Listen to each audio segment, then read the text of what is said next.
Have you ever felt inexplicably drained after spending time with someone?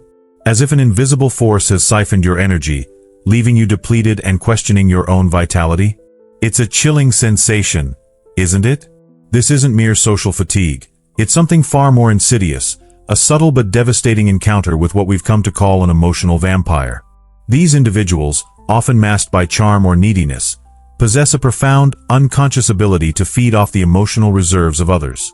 We're not talking about literal creatures of the night, of course. This is about a psychological phenomenon, a dance of energy that plays out in the shadows of our relationships. Think of it as a hidden current, a silent transaction where one person's well-being comes at the cost of another's.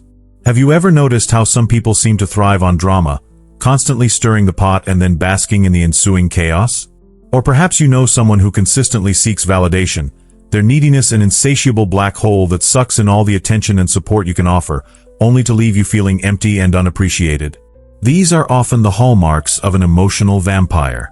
But what drives this behavior? Is it malice, a conscious desire to inflict pain? Or is it something far more complex, a deeply ingrained pattern rooted in their own unmet needs and unresolved traumas? The truth, as always, lies in the shadows, in the murky depths of the unconscious mind. We'll delve into the psychological underpinnings of this phenomenon, exploring the Jungian concepts of archetypes and the shadow self to understand the hidden forces at play. Prepare to confront uncomfortable truths about human nature, about the darkness that resides within us all, and about the subtle ways in which we can become both victims and perpetrators of emotional vampirism. Consider the relationships in your own life. Are there individuals who consistently leave you feeling worse than before you interacted with them? Do you find yourself constantly giving, sacrificing your own needs to appease their demands? Or perhaps you've noticed a pattern of being drawn to people who are emotionally unavailable, constantly seeking their approval but never quite receiving it. These patterns aren't accidental. They're often reflections of our own unconscious vulnerabilities, our own hidden wounds that attract these energy-draining relationships into our lives. This isn't about assigning blame or demonizing anyone. It's about understanding, about recognizing the subtle signs of emotional vampirism and, more importantly, about empowering ourselves to break free from these destructive cycles. It's about reclaiming our energy, setting healthy boundaries, and cultivating relationships that nourish and uplift us, rather than draining us dry. Are you ready to embark on this journey into the shadows? Are you prepared to confront the uncomfortable truths about yourself and the dynamics of your relationships? Then let us begin, and together, we will unravel the psychological secrets of emotional vampires. We'll confront the darkness, not to fear it, but to understand it, and ultimately, to transcend it. Now, let's excavate the psychological bedrock upon which this energy exchange is built. It's one thing to recognize the symptoms of emotional vampirism, but quite another to understand the underlying mechanisms that drive it. Imagine the psyche as a complex ecosystem, where different parts are constantly interacting, sometimes harmoniously, often in conflict. At the heart of an emotional vampire's behavior often lies a profound sense of emptiness, a void that they desperately seek to fill, not from within, but from external sources. This stems from what is often a damaged or underdeveloped sense of self. Consider, for instance, the archetype of the wounded healer, a figure prominent in Jungian psychology.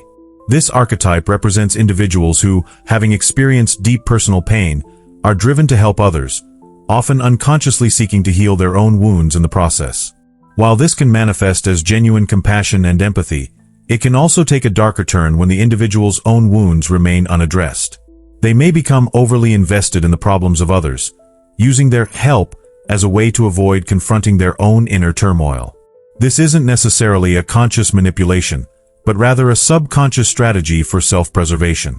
In addition, attachment theory offers another lens through which to view this phenomenon. Individuals with insecure attachment styles, particularly those with anxious or avoidant attachment patterns, may be more prone to engaging in emotionally vampiric behaviors. Anxiously attached individuals, driven by a fear of abandonment, may cling to others, demanding constant reassurance and validation, effectively draining their emotional resources.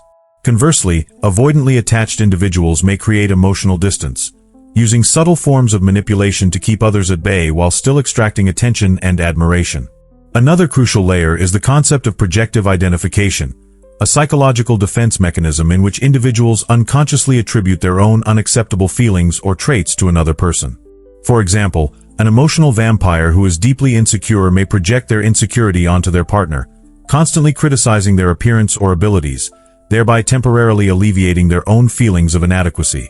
This projection can be incredibly damaging, as the recipient of the projection internalizes these negative attributions, leading to a cycle of self-doubt and low self-esteem. Yet, this isn't solely about individual pathology. Societal norms and cultural expectations can also contribute to the prevalence of emotional vampirism. In a culture that often prioritizes external validation and achievement over inner well-being, individuals may become overly reliant on the approval of others, turning to emotionally vampiric behaviors as a means of securing that validation. Likewise, gender roles can play a significant role, with women often socialized to be caregivers and nurturers, making them more vulnerable to being targeted by emotional vampires. Understanding these complex dynamics is essential for breaking free from these destructive patterns and cultivating healthier, more balanced relationships.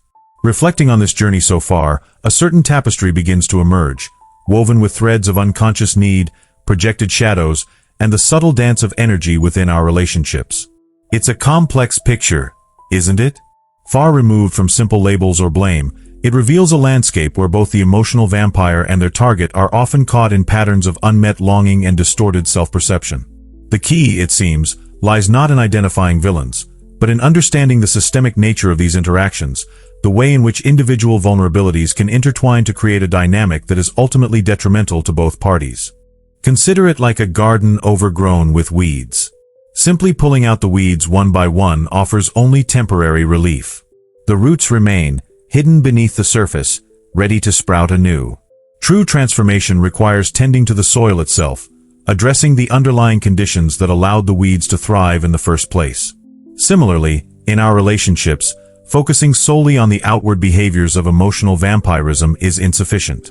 We must delve deeper, exploring the inner landscapes that attract and perpetuate these dynamics. What beliefs do we hold about our own worthiness? What unmet needs are we unconsciously seeking to fulfill through our relationships? These are the questions that will ultimately lead us towards healing and liberation. The path forward, therefore, is not one of judgment or condemnation, but one of compassionate self-awareness. It requires a willingness to confront our own shadows, to acknowledge the parts of ourselves that may be contributing to these destructive patterns. It demands that we cultivate a deeper sense of self-love and self-acceptance, so that we are no longer reliant on the validation of others to feel whole.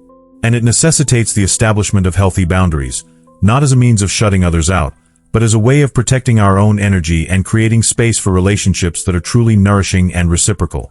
As we pivot towards the final reflection, let us hold in mind the image of a ship navigating through stormy waters. The emotional vampire, in this analogy, is like a leak in the hull, slowly but surely draining the vessel of its resources.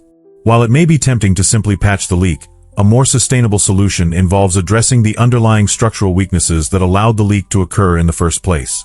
Similarly, in our relationships, we must not only address the immediate symptoms of emotional vampirism, but also strengthen our own inner foundations, so that we are better equipped to weather the storms of life and navigate the complexities of human connection. The horizon beckons, promising calmer seas and a clearer sense of direction, but only if we are willing to embark on this journey of self-discovery and transformation. Having traversed the shadowy landscapes of emotional dynamics, we arrive not at a simple solution, but at a profound invitation. An invitation to cultivate a deeper, more resilient sense of self, and to engage with the world from a place of authentic power. The realization that we are all, to some degree, both capable of draining and being drained offers a humbling perspective, one that transcends the simplistic narrative of victim and perpetrator. It underscores the interconnectedness of our emotional lives and the subtle ways in which our unconscious wounds can ripple outwards, impacting those around us. The true work, then, lies not in erecting impenetrable walls to shield ourselves from potential vampires, but in tending to the inner garden, nourishing the roots of self-worth and establishing firm, yet flexible, boundaries. Think of it as learning to regulate our own internal energy, to become less susceptible to the fluctuations of external forces. It's about recognizing that our emotional well-being is not contingent upon the approval or validation of others, but rather a self-generated source of strength that emanates from within.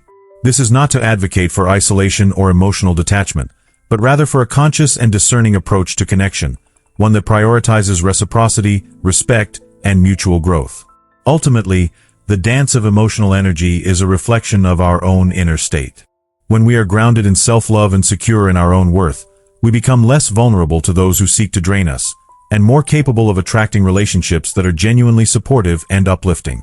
This requires a willingness to confront our own shadows, to acknowledge the parts of ourselves that may be seeking external validation or engaging in manipulative behaviors, however unconsciously. It demands that we cultivate a deeper sense of empathy, not only for others, but also for ourselves, recognizing that we are all imperfect beings navigating the complexities of human connection. As you move forward, consider the power of conscious awareness. Pay attention to the subtle shifts in your energy when interacting with others. Notice the patterns that emerge in your relationships, the dynamics that leave you feeling depleted or empowered. And remember that you have the agency to choose how you engage with these dynamics, to set boundaries that protect your well-being, and to cultivate relationships that nourish your soul. The path to emotional freedom is not a destination, but a continuous journey of self-discovery and growth. It's a process of learning to love ourselves more deeply, to connect with others more authentically, and to navigate the complexities of human connection with greater awareness and compassion. The whispers of the unseen world remind us that energy flows where attention goes. Direct your focus inwards, cultivate your inner sanctuary, and watch as the shadows recede, revealing the radiant light of your true self. The true practice begins now, in the quiet moments of reflection, in the courageous act of setting a boundary, and in the unwavering commitment to honoring your own worth. And remember, in the grand tapestry of existence, even the darkest threads contribute to the overall beauty. Subscribe for more secrets unveiled.